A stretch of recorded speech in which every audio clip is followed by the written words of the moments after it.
But hello, why? It's a pleasure to have you here. How are you, Brad? I'm good. How are you? I understood loneliness before I knew what it was.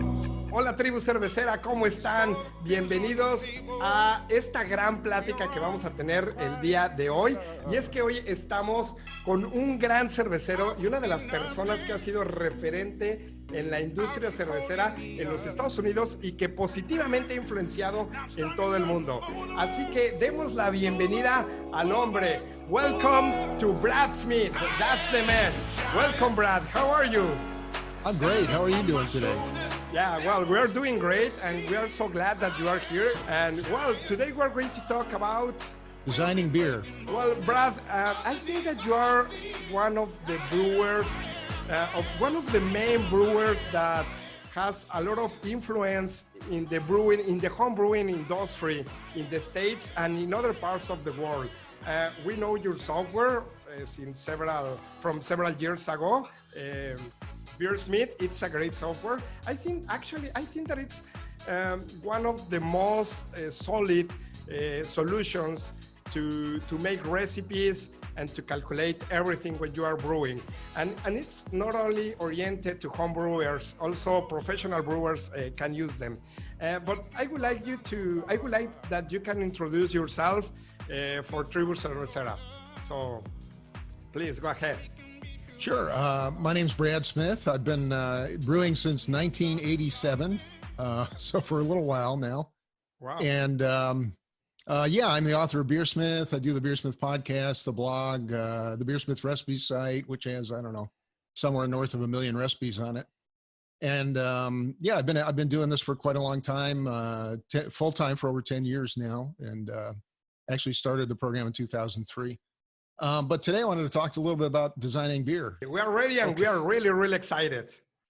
No, I think you'll enjoy this. I've done this presentation for, I did it originally at the AHA, American Homebrewers Association convention a couple of years ago. And then of course I've revised it over the years and tried to condense it down and make it more interesting. Anyway, so I'm going to talk about designing beer today.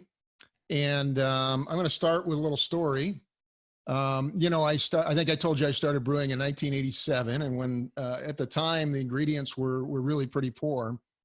The hops weren't actually green because we didn't know hops were green because they would store them open on the shelf basically, so they were all brown by the time they got to us.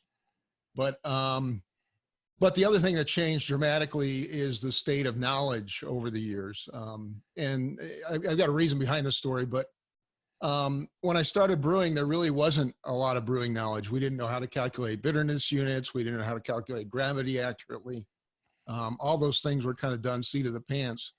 And as things changed in the early 90s, when we had the beginning of the craft beer revolution here in the United States, one of the things that changed is we started to develop a lot of this knowledge. You know, for example, I've interviewed Glenn Tinseth on my podcast before, and he's the author of the Tinseth equation, and which is one of the equations you use to develop, to estimate bitterness in beer. In fact, it's the one most professionals use now.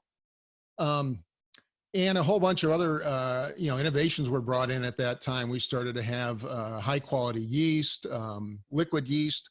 The two major liquid yeast labs here in the United States started in the early 90s, and so on. But another interesting consequence of that is in the early 90s, most of the discussion that was going on around homebrewing was happening on the early internet. And I mean, the early World Wide Web, which started in roughly 92, 91, 92, started to really take off about 95. But even before that, the news groups, there were news groups and email lists and so on that were, people were having these discussions on and developing and sharing all this knowledge about brewing. The interesting thing about the early internet, though, is most of the people that had access to it were scientists and engineers.